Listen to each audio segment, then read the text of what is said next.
This week I've written a story for you about a professor who becomes obsessed with a race of ancient beings which he believed lived on Doggerland. Doggerland is a real place, or it was, and it now lies at the bottom of the North Sea.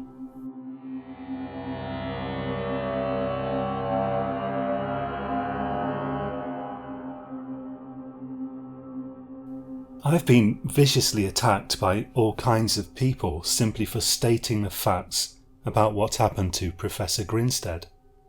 They challenge me to prove my claims, and of course I can't.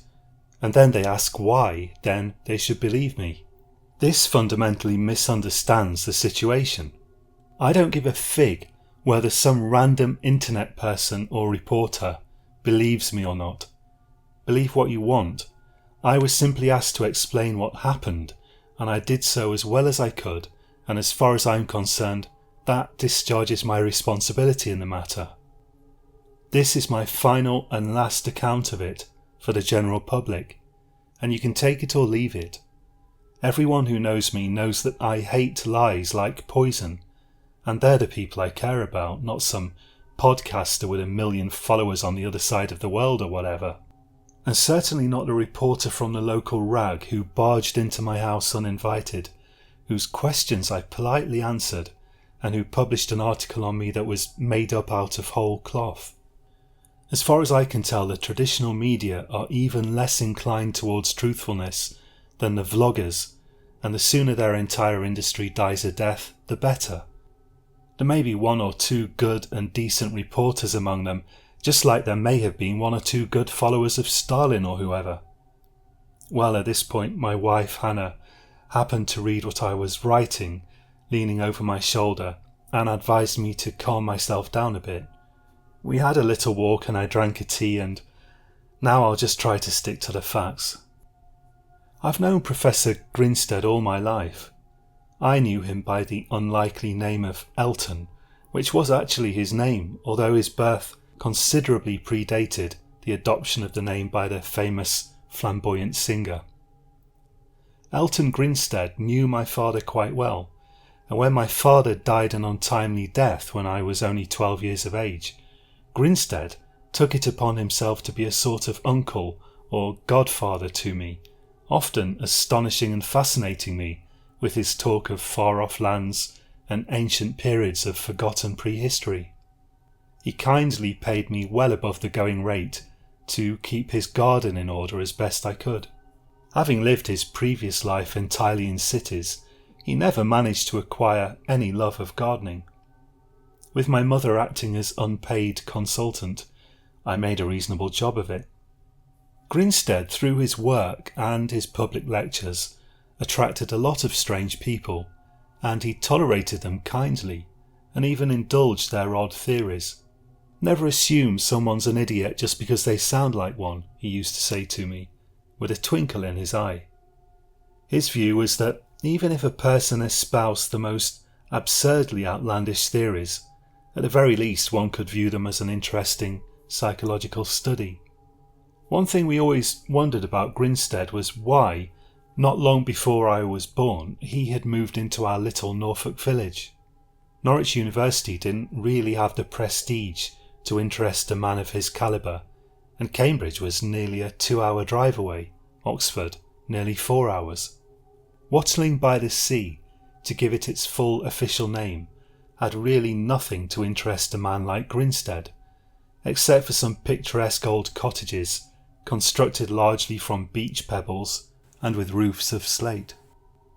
And yet he seemed boundlessly fascinated by it.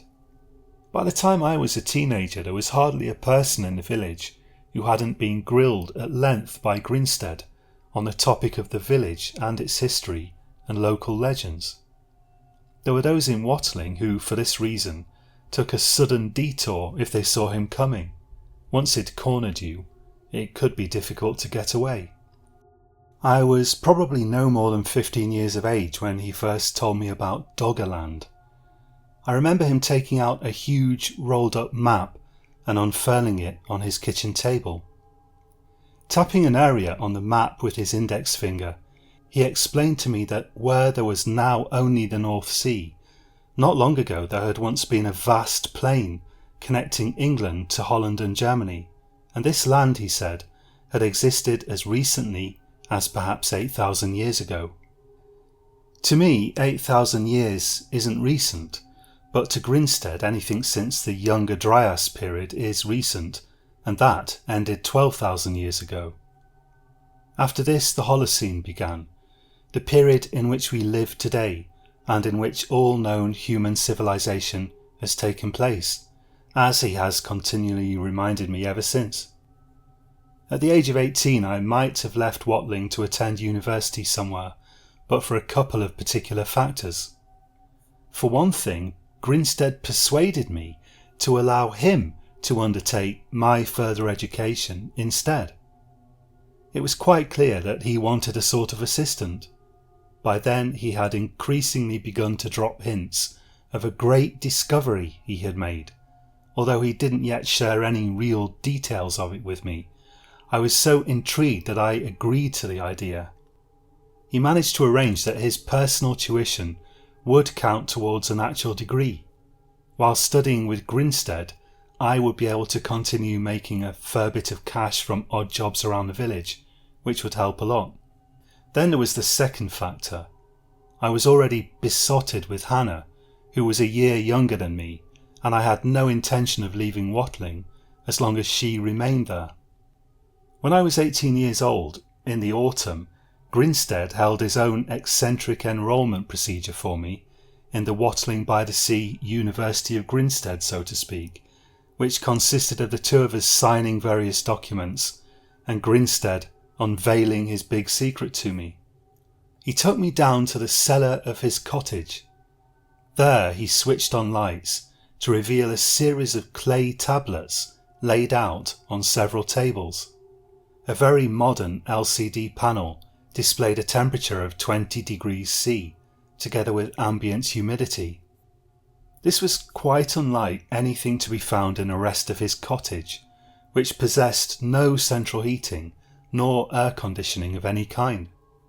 He told me he had found the tablets on a private archaeological dig at a nearby town, and they undoubtedly represented the oldest text ever found in England.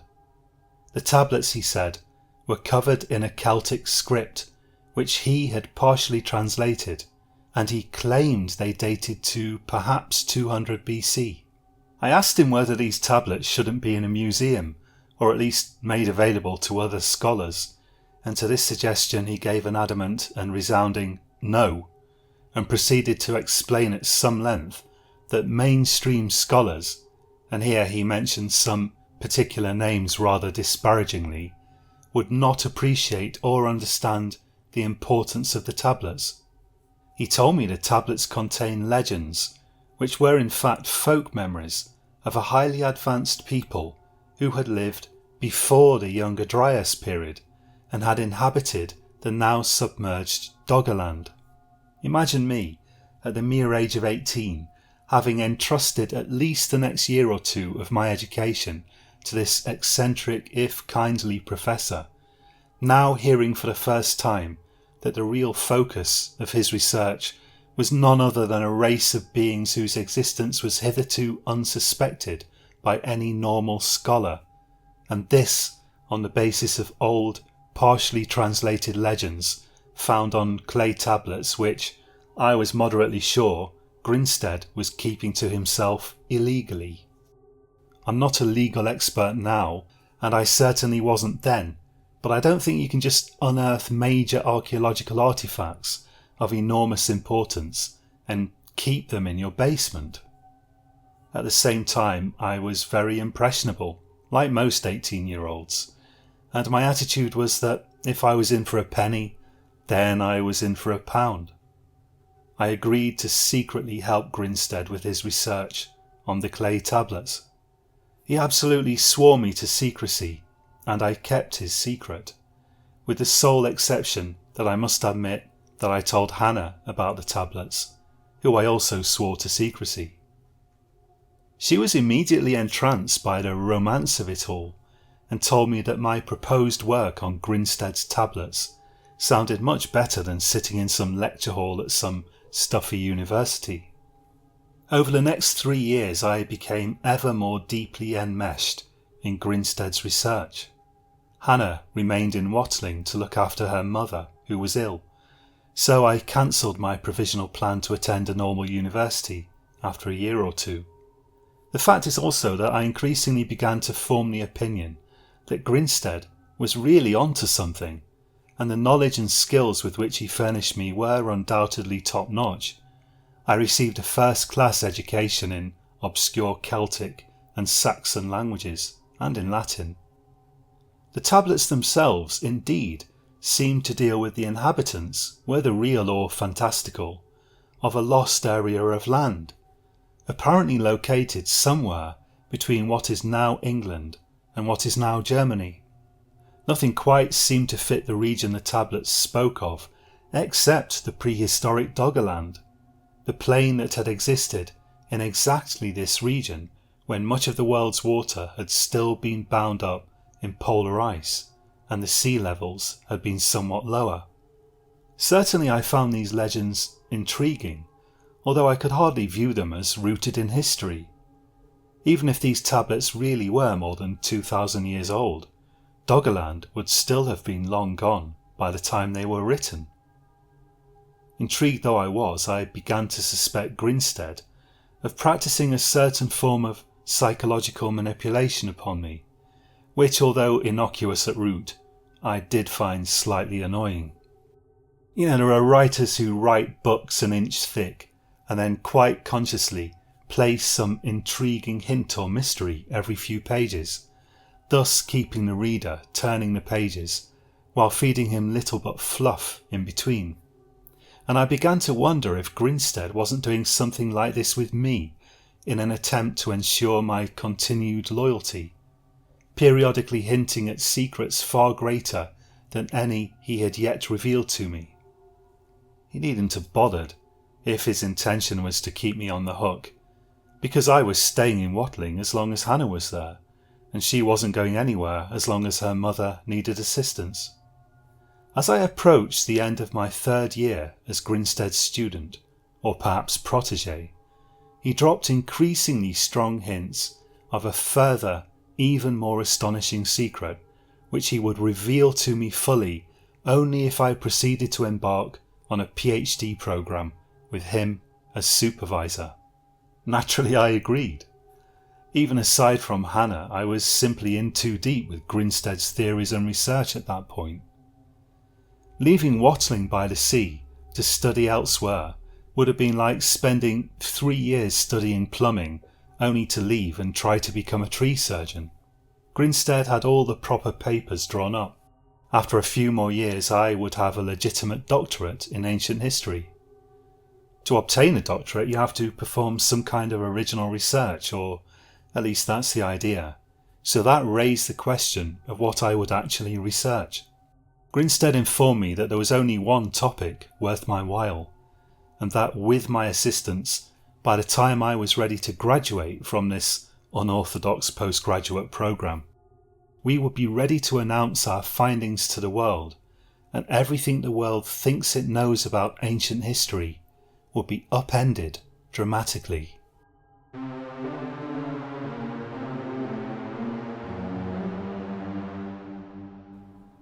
He then set me to work translating a new set of clay tablets that he had not previously revealed to me.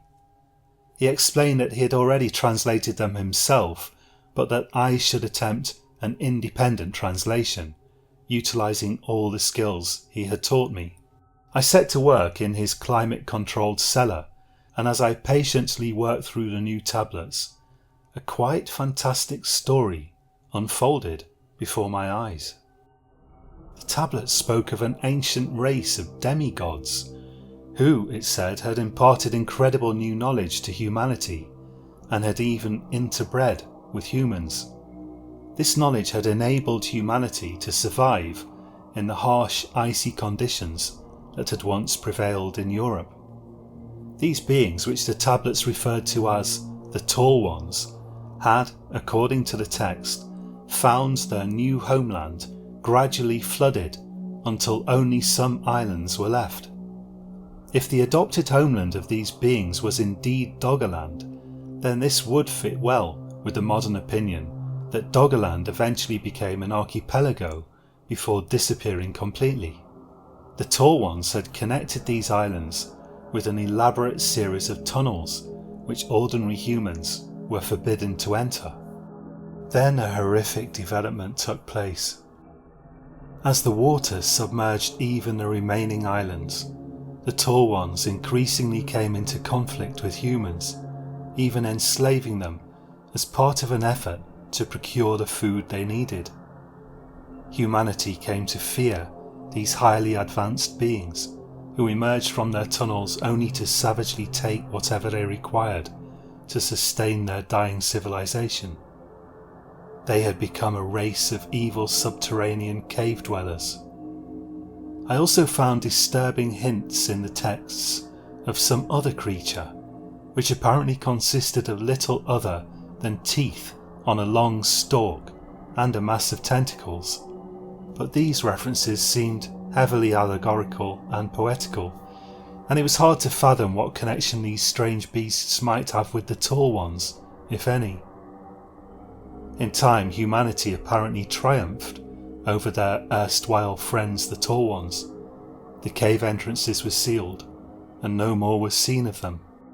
Grinstead refused to discuss the tablets and their story with me until I had finished translating all of them. Then finally he asked my opinion. I told him I thought the stories nothing but fanciful legends, to be filed alongside mermaids and fire-breathing dragons. By way of reply, he produced a flat, rectangular wooden box and told me to open it. I did so, and inside I found a silvery metal plate with a slight purplish tinge, on which were drawn a series of intersecting straight lines. This, he insisted, was an ancient map of the tunnels of the Tall Ones. The metal plate looked to me to be of very modern origin. It's difficult to date metal artifacts, but it looked like something one might have been able to order online, perhaps engraved by a laser.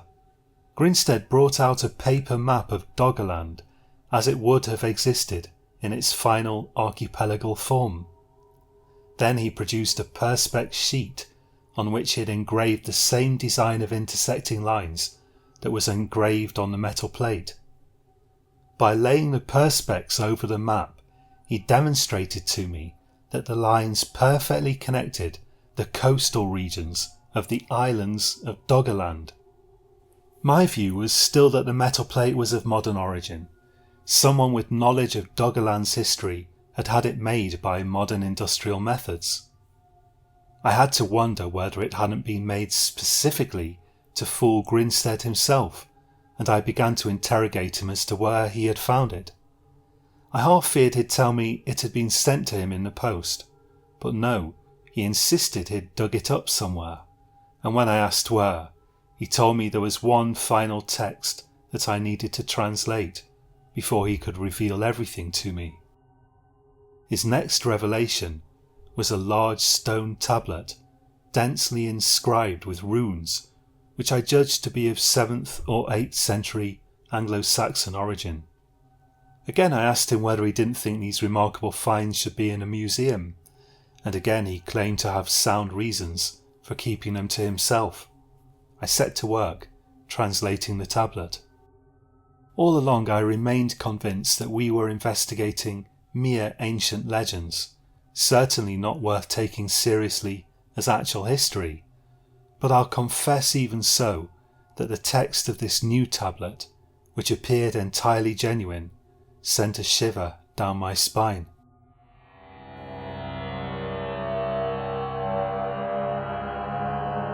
It was impossible not to draw parallels between the runic text inscribed on the stone tablet and the earlier text found on the clay tablets, except now the Tall Ones had transmogrified into the Evil Ones, or Letherians, and were viewed unambiguously as demonic subterranean entities to be avoided at all costs.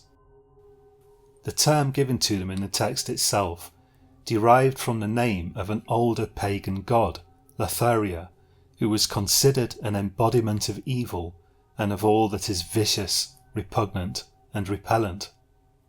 There was little trace in this early medieval text of the charitable view found in the clay tablets, of the tall ones as beneficent imparters of knowledge who had fallen into wickedness only as their civilization had crumbled. Now they simply existed to drag the unwary into some hellish underworld. Again there was mention of headless jaws, which seemed out of context, and I really couldn't understand what that was about at all, except it was clear that these things were to be feared. I could detect discernible Christian influence in the writing, but by and large the stones seemed written from a pagan perspective. There were dreadful hints that attempts had been made to appease the Lotharians by means of human sacrifice, and it was clearly stated that they were not of this earth, but had journeyed here from demonic realms in the distant past.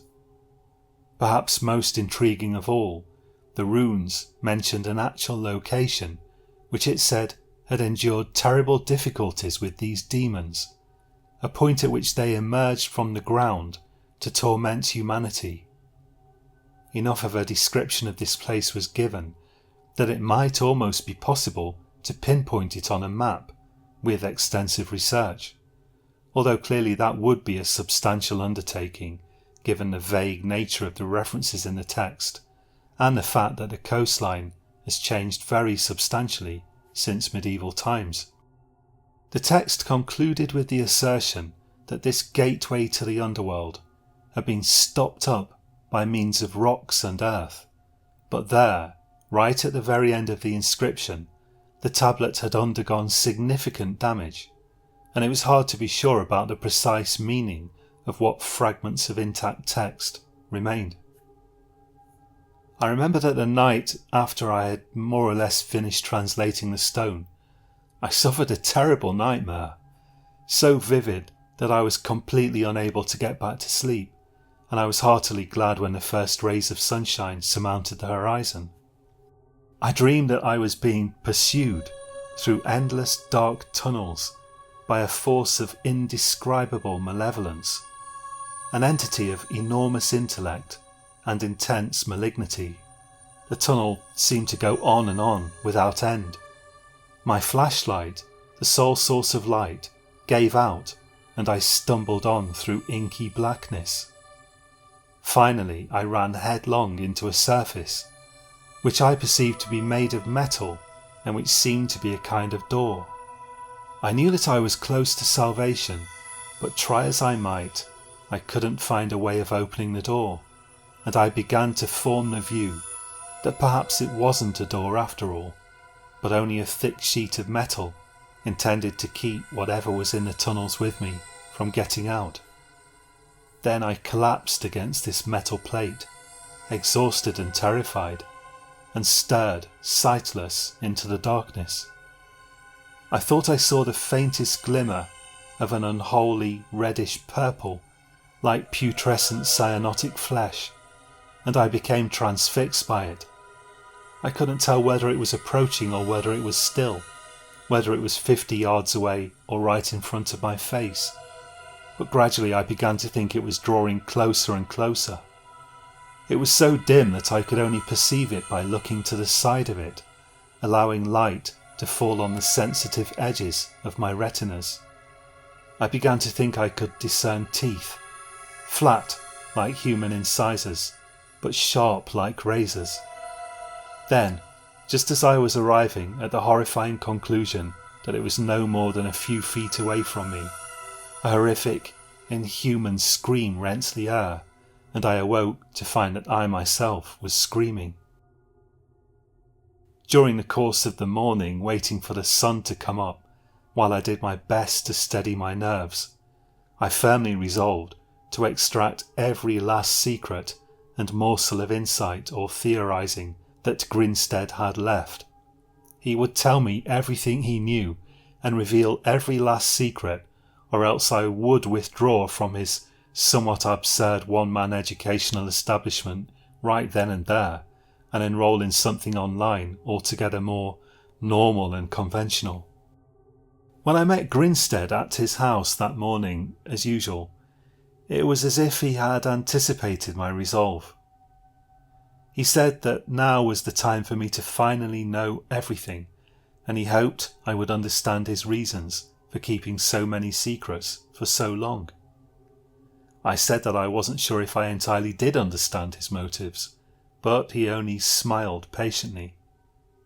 He then proceeded to claim that he had located the entrance to this realm of the Letharians, and in fact it lay underneath his house, which is why he had bought the place.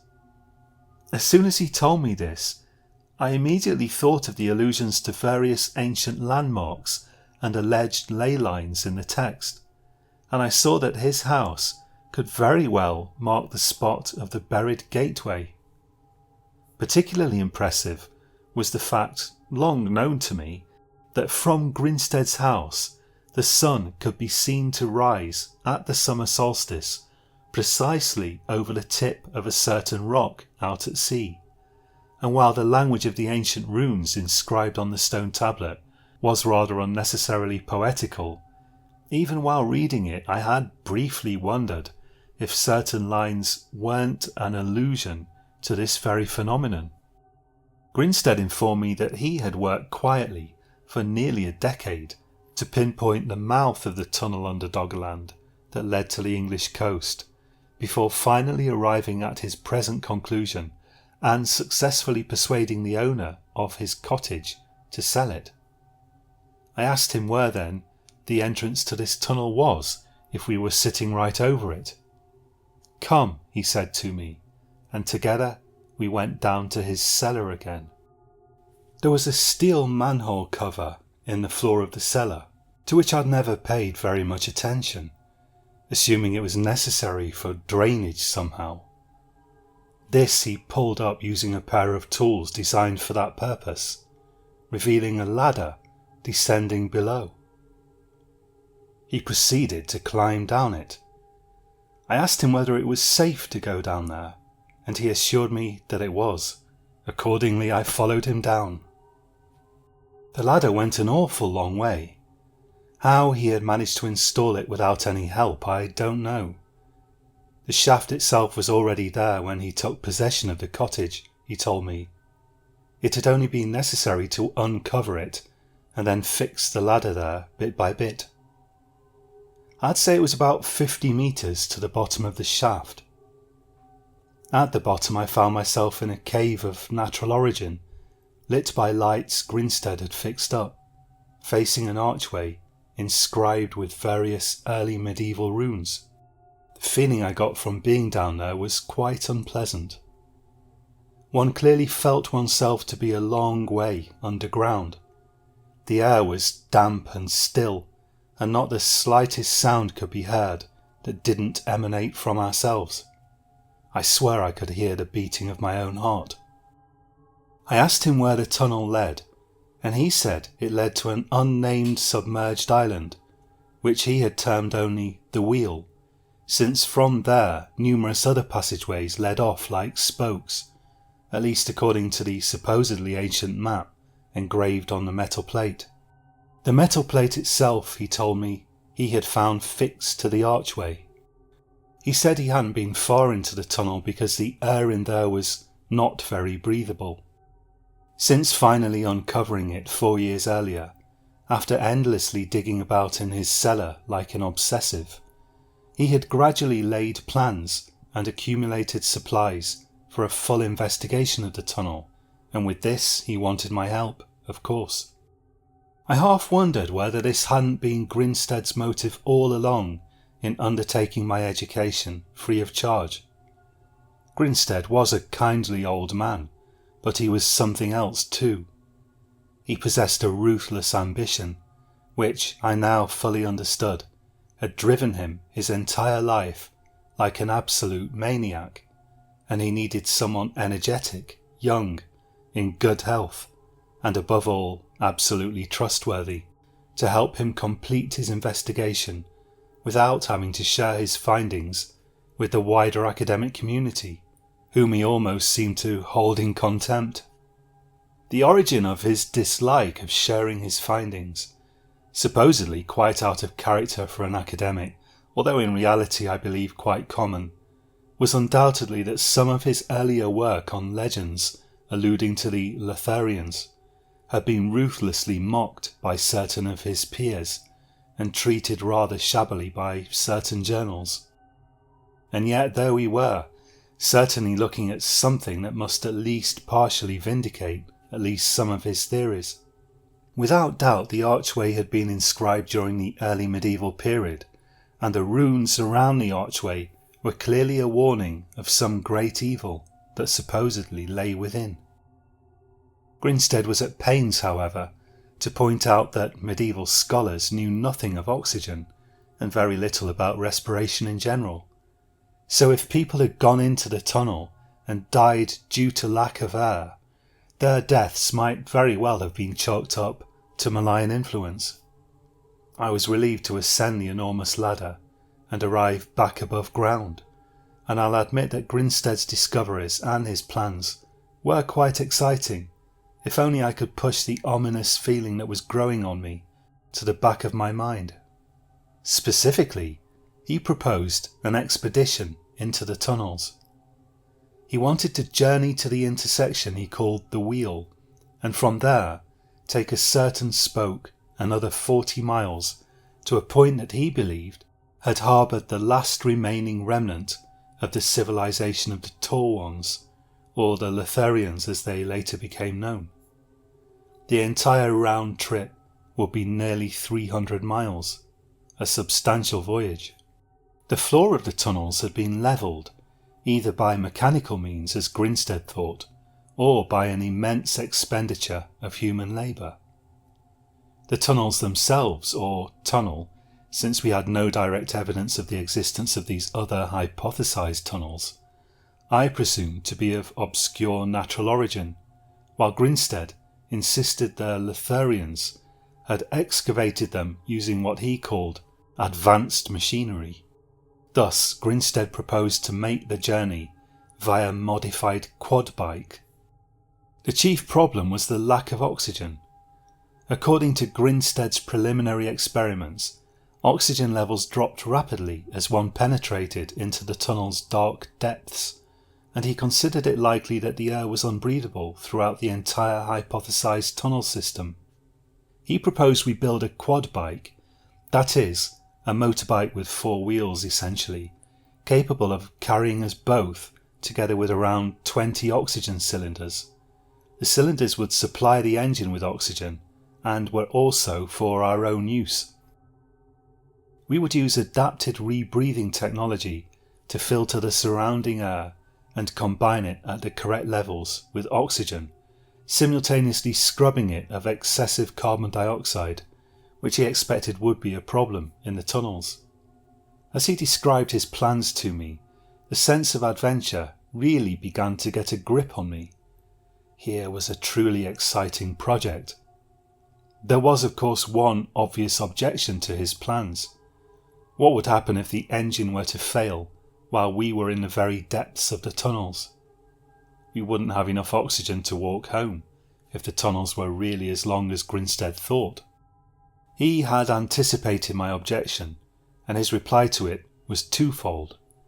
Firstly, we would carry an electric bike fitted with 2 seats and large, thick tyres to serve as a last resort emergency escape vehicle, together with multiple spare batteries. This would add to the weight the quad bike would have to shift, but it would mean that we weren't completely doomed in the event of serious mechanical failure. In the worst case, if the quad bike failed irretrievably at the furthest point of the journey, we would have to both escape via this one electric bicycle, which would then have to travel perhaps nearly 150 miles. The second part of Grinstead's reply was that we would both learn the ins and outs of quad bike repair, inside out, and we would take sufficient spares and tools with us to be able to carry out emergency repairs if needed. In the event of anything going wrong, we would abandon the voyage and return home as swiftly as possible. To me, the entire plan sounded insane, but also absolutely intriguing. What was this? Was it madness? Obsession? Or was Grinstead exactly the kind of person who takes humanity forwards, leaping over impossible chasms that others fear to traverse? Grinstead proposed we take our time. We would make the voyage in 2 years, and meanwhile we would prepare intensively. Afterwards I would have a year to write up our findings for my doctoral thesis. And so it was that I found myself spending most of my time learning about e-bikes, quad bikes, 4-stroke engines and oxygen supplies. Grinstead and I argued repeatedly over the exact method by which we were supposed to navigate the tunnels. At one point I tried to persuade him that we should use electric motorbikes, but he persuaded me that the range of them simply wasn't enough and spare batteries too heavy. Neither could we string electric cables the whole way, which was another of my suggestions. The cost would be prohibitive and the danger of them snapping too great. Grinstead's house and garage, where we both worked and studied, became a mass of mechanical parts, oxygen cylinders, and all kinds of diagrams. Fortunately, mountain climbers and firemen had already solved the problem for us of surviving in an oxygen-depleted atmosphere. We also discovered that people living at very high altitudes are already used to supplying their engines with oxygen, so that was already figured out for us as well. We carried out our first proper experiments about a year into the project, riding along country tracks and beaches on our quad bike, e-bike strapped to the back, wearing oxygen masks and the whole thing festooned with oxygen cylinders. I dare say we looked quite a sight. We scheduled our efforts for very early in the morning, starting out well before sunrise, but in case anyone spotted us, we had a cover story. We planned to tell people we were planning to undertake some archaeological research in the Himalayas and needed to prepare for that. Grinstead, normally a cautious man, seemed to abandon all caution when the Lithurian tunnels were involved, and his idea was to make one grand attempt on the trip, but I insisted we make preparatory forays into the tunnels themselves. It's true that we were running somewhat short of money, and all that equipment wasn't cheap, but I felt strongly that we ought to thoroughly test all our apparatus under the actual conditions in which it would have to perform. Accordingly, we painstakingly lowered everything to the bottom of the ladder, disassembling the heavily modified quad bike in order to get it down there, and began to make longer and longer exploratory forays into the tunnel. These excursions seemed to bear out Grinstead's theories, since the tunnel seemed to go on for an extremely long way without ever deviating from its course. The situation with regard to oxygen turned out not to be quite as bad as predicted. There was some oxygen down there, but also extremely high levels of carbon dioxide.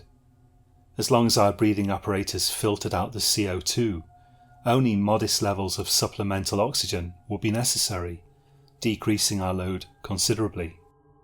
Finally, we were ready to undertake the full trip, all the way to the destination Grinstead had selected as being of the greatest scholarly interest. By then, we had managed to procure a quantity of blasting explosives, in case we should become trapped by a cave-in and needed to blast our way out. Now I believe only those explosives, in the end, prevented even a far greater tragedy than the one that unfolded in those tunnels.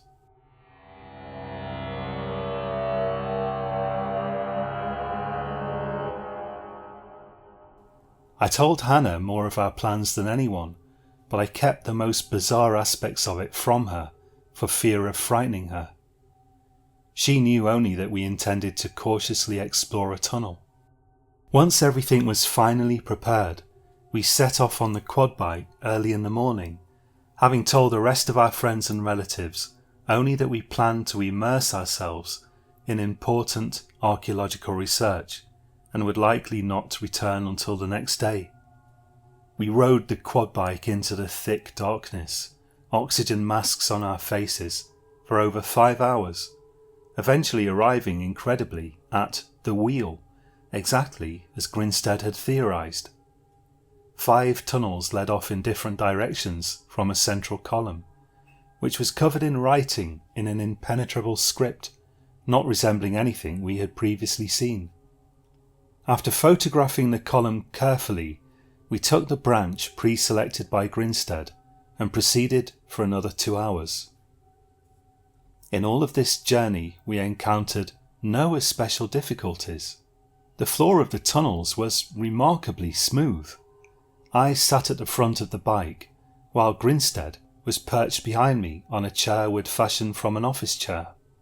He was positively festooned on both sides with our supplies: spare fuel, oxygen cylinders, water, food, and so on, and right at the back was the emergency e-bike. Every couple of hours it was necessary to stop and change the oxygen cylinders supplying the engine, and this went without a hitch. We had prepared thoroughly and well. Finally, after 8 hours of travel, during which we had taken only short breaks and our main enemy had been only boredom, we arrived at a branching series of tunnels which we began to cautiously explore on foot, marking our way using paint from orange spray cans.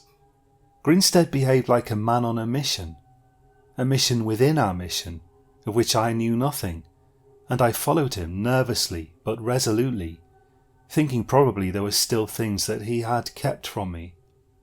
We passed vast quantities of wrecked and decaying artifacts, both artistic and technological, which Grinstead didn't allow me time to examine.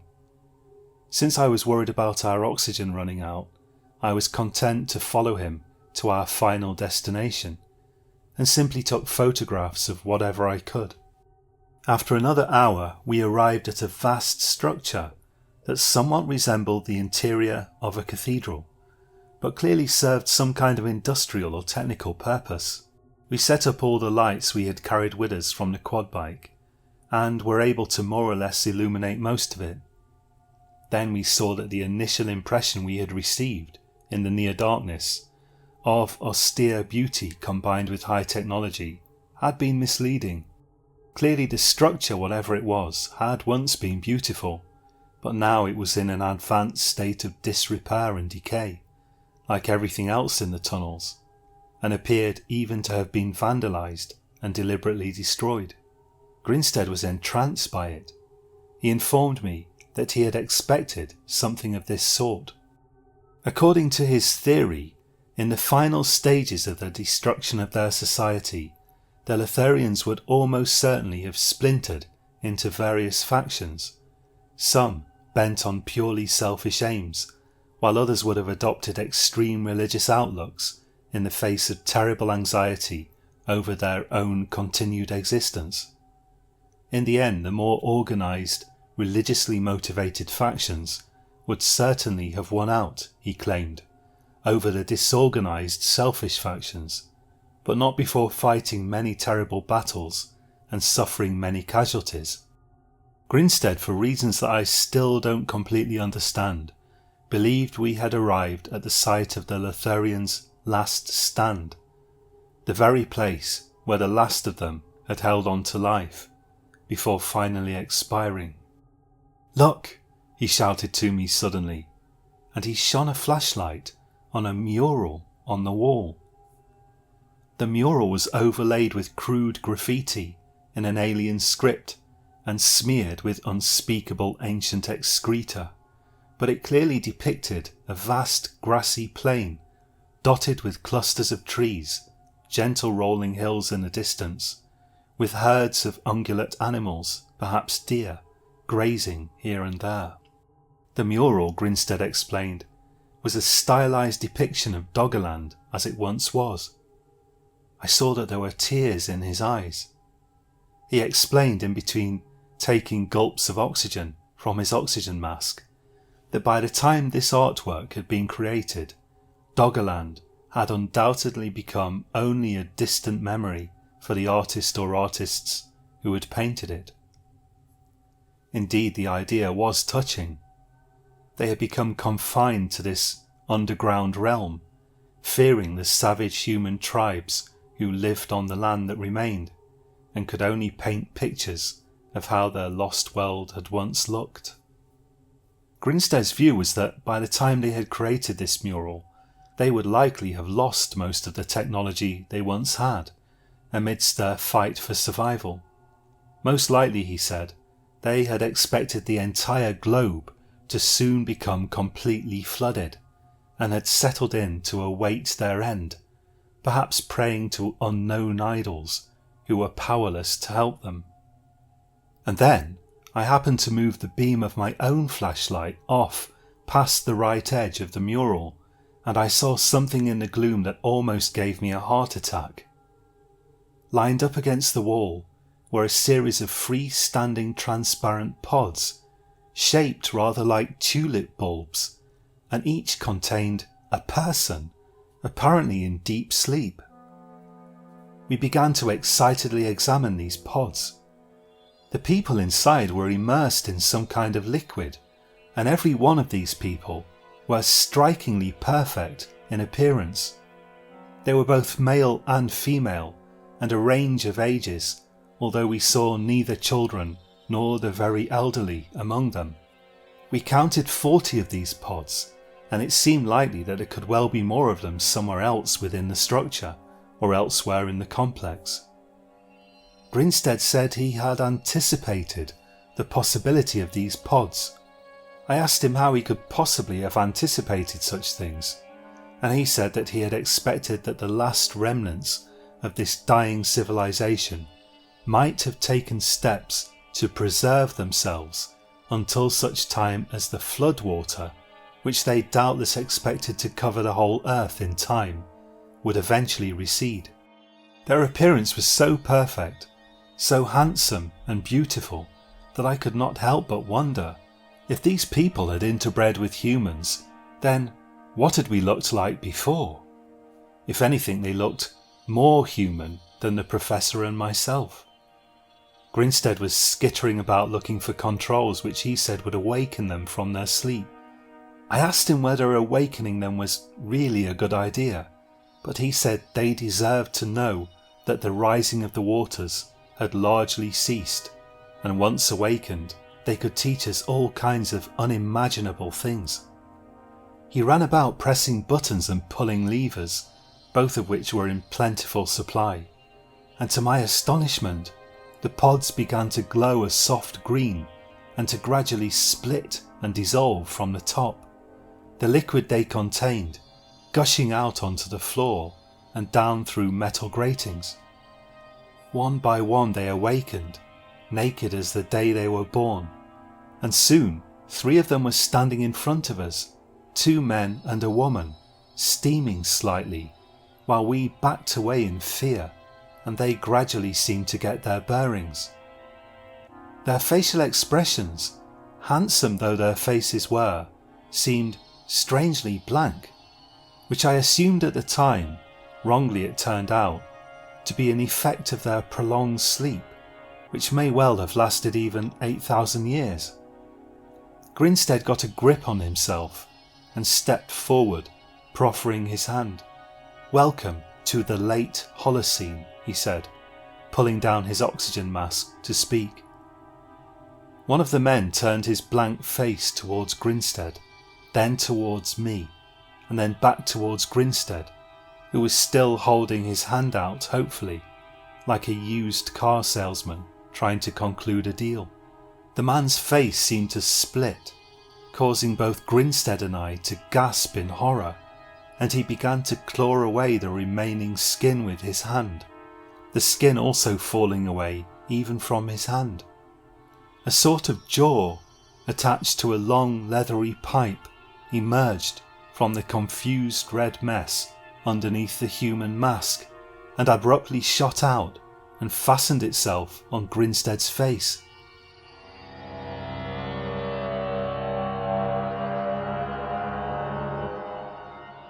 Grinstead screamed pitifully.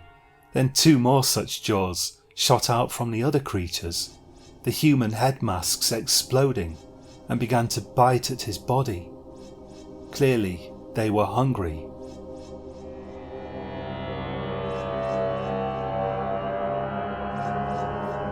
I could do nothing to help him.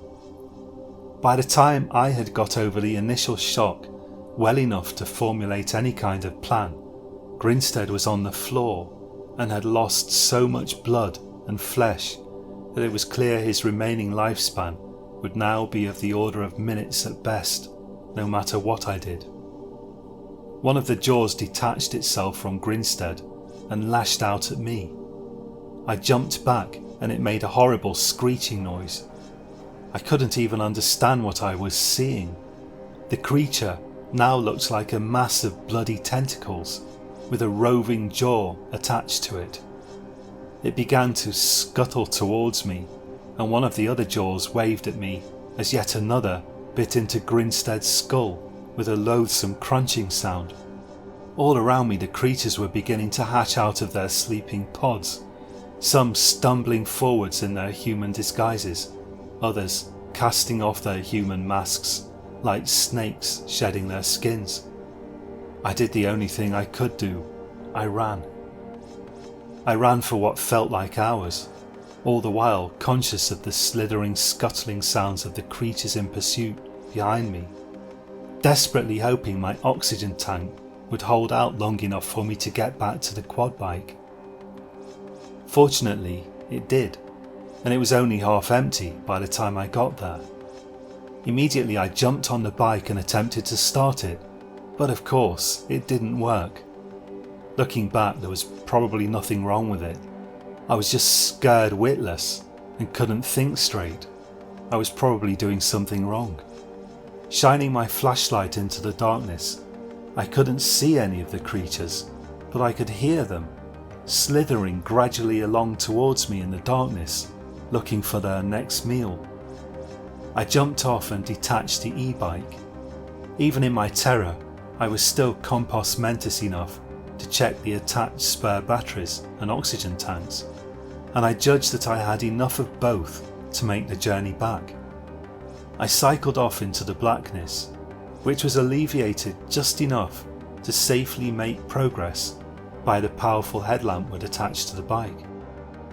Then I stopped, staying absolutely still. I could still hear a certain slithering and hissing, but it seemed far off. The creatures weren't apparently very fast on their tentacles. I put the bike down and ran back to the quad bike, where I rooted out the explosives with shaking hands and set a timer on them. Then I ran back to the bike and cycled off with all possible speed. 5 minutes later I was rewarded with the noise of an explosion, followed by the sound of a section of the tunnel behind me collapsing. A substantial shockwave hit me, deafening me and almost knocking me off the bike, but not quite. Still, there was a high chance that one or more of the creatures had made it past the quad bike when the explosion occurred and was now hot on my heels, so I continued on my way with all possible haste. I didn't stop till I'd scrambled out of the manhole in Grinstead's cellar 8 hours later. There I replaced the manhole cover and dragged everything heavy I could find over it. After that I ran to find Hannah, and I embraced her and cried unashamedly like a child, but I couldn't tell her what happened. It was weeks before I was able to really speak about what exactly had happened down there. I could only tell her that Grinstead was dead. She somehow mistakenly got the idea that he had died in a tunnel collapse, and that was the story I went with initially. I knew no one would believe the actual truth of what had really happened, except perhaps Hannah herself.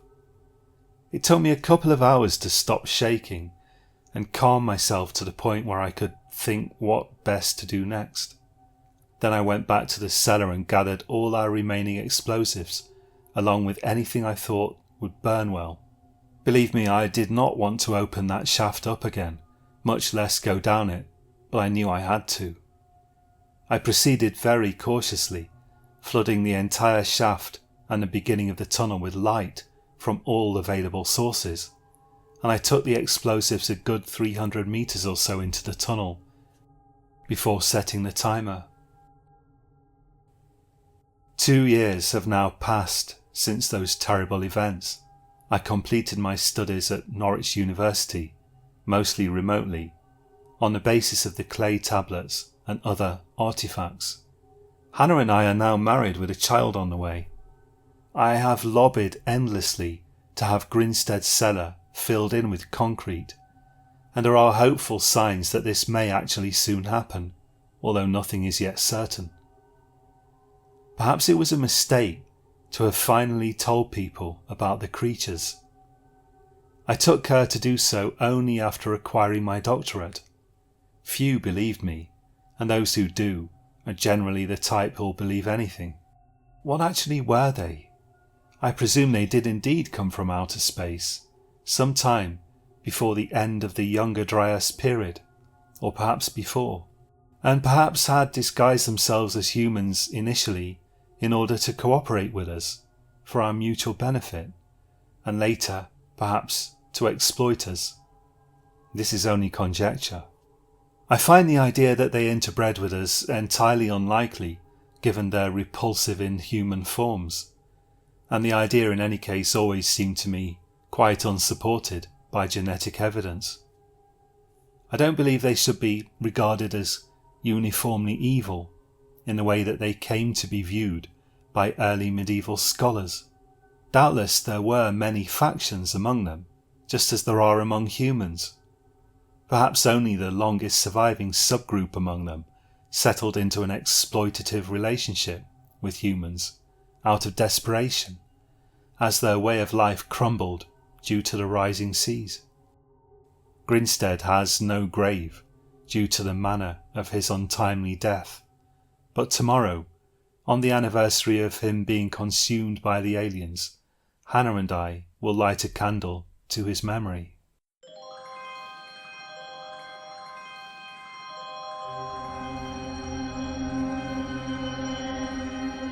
Thank you for listening. You've been listening to Science Horror.